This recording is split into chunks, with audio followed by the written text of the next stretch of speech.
Oke, bismillahirrahmanirrahim. Assalamualaikum warahmatullahi wabarakatuh. Di sesi ini kita akan belajar tentang proyeksi ya, gambar proyeksi. Sebenarnya proyeksi ini nantinya akan ada proyeksi 2 dimensi dan 3 dimensi. Nah, apa itu proyeksi dan apa itu proyeksi 2 dimensi dan apa itu proyeksi 3 dimensi? Jadi gini, kita ceritanya itu kita mau membuat gambar dari sebuah objek. Objek apapun itu, bayangkan ada objek apapun itu di sekitar kita yang mau kita gambar, itu kan pasti bentuknya dalam bentuk 3 dimensi ya. Dalam bentuk 3 dimensi. Nah, 3 dimensi itu kan bentuk. Nah, kita mau membuat drawing. Drawing itu kan di bidang ya, di suatu lembar kertas. Jadi, kita perlu bagaimana caranya supaya bentuk objek yang 3 dimensi itu terwakili oleh gambar di bidang 2 dimensi yang kita buat di kertas.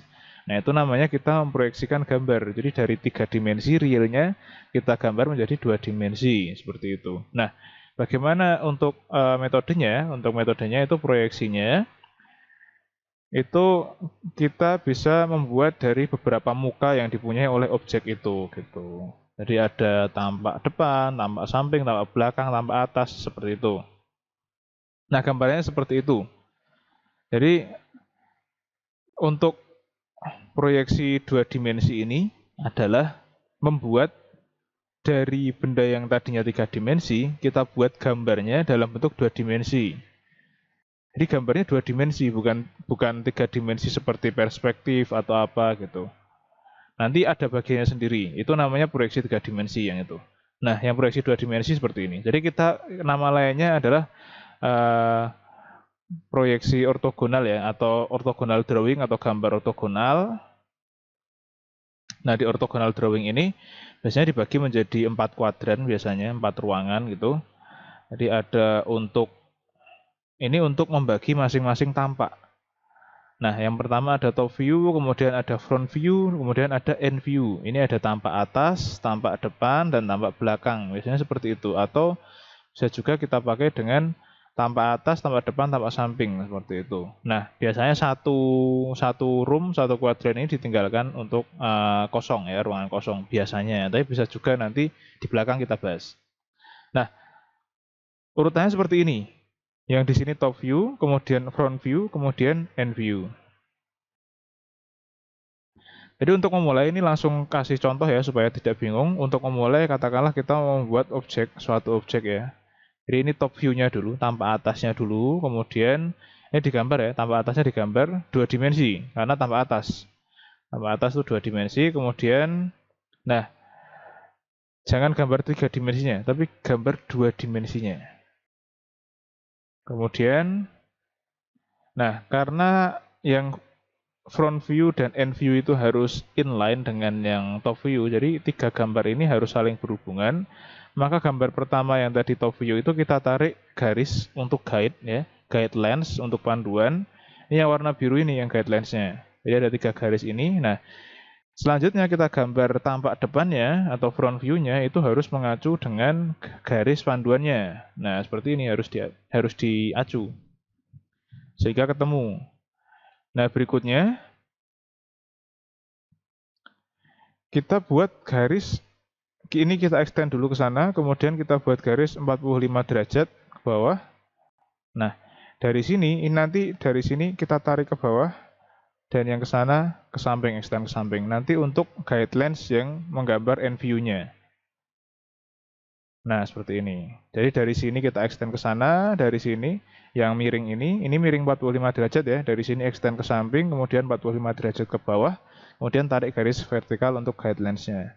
Nah, berikutnya kita bisa gambarkan untuk end view-nya. Nah, seperti ini. Nah, ini end view-nya atau tampak sampingnya atau bisa juga tampak belakangnya. Tapi lazimnya tampak atas, tampak depan, tampak samping. Lazimnya seperti itu. Nah, setelah semuanya tergambar, ini kan inline semua ya. Ini semuanya satu garis. Semua dihubungkan oleh garis yang sesuai. Setelah itu kita bisa hapus guidelines-nya. Jadilah gambar seperti ini. Kira-kira paham ya? Jadi ini yang tampak atas, kemudian ini tampak depan, dan ini tampak sampingnya, bangunannya seperti ini objeknya gitu. Nah, memungkinkan juga, jadi bisa juga terjadi diminta untuk membuat dari semua muka. Karena benda apapun itu kita biasanya proyeksi terhadap kubus atau persegi. Jadi kalau kita proyeksi terhadap kubus atau persegi itu kan punya 6 muka ya. 6 muka. Kubus itu punya 6 muka. Jadi tinggal kita masukkan objeknya dalam kubus, kemudian kita lihat dari setiap sisi itu yang tampak seperti apa. Nah, terus dibuka semua kubusnya. Jadilah seperti ini gitu. Katakanlah kita punya bangunan rumah-rumahan seperti ini ya. Itu kan bisa dibentuk kubus. Diletakkan dalam kubus, kemudian kalau dilihat dari depan itu seperti ini, dilihat dari atas seperti ini, dilihat dari bawah seperti ini, dilihat dari samping kiri seperti ini, dari samping kanan seperti ini, dari belakang seperti ini. Nah, ini tolong diperhatikan, ada garis yang jelas, ada garis yang putus-putus. Apa bedanya? Nah, ini sudah saya bahas di pertemuan sebelumnya.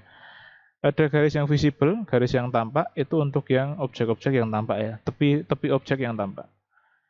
Tapi garis yang putus-putus itu adalah untuk objek yang tersembunyi atau yang ada di belakangnya suatu objek yang tampak gitu. Jadi kalau kita lihat dari atas, ini garis atapnya kan kelihatan.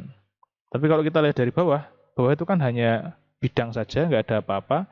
Tapi di belakangnya bidang bawah itu kan ada garis atap ya. Jadi garis atapnya digambar dengan garis putus-putus gitu. Begitu juga untuk yang ini. Kalau dari tampak depan itu seperti ini, kelihatan pintu dan jendelanya. Tapi kalau kita lihat dari belakang, maka nggak kelihatan. Ini mau menceritakan kalau di depan sana itu ada, di belakangnya dinding ini tuh ada pintu dan jendela yang tidak tampak seperti itu. Nah ini contoh juga yang agak kompleks ya. Ini contoh juga, ini top view-nya, kemudian ini front view-nya, ini end view-nya atau side view-nya. Ini contoh yang agak kompleks, jadi ada suatu mainan nih, mainan dari kayu, kereta-keretaan. Untuk garis-garis yang dicetak jelas, ini berarti garis yang tampak lekuk-lekuknya. Tapi kalau untuk garis yang putus-putus, itu berarti garis yang hidden ya, yang di belakangnya gitu. Silahkan dipahami ini, sebelum mempraktekannya di tugas.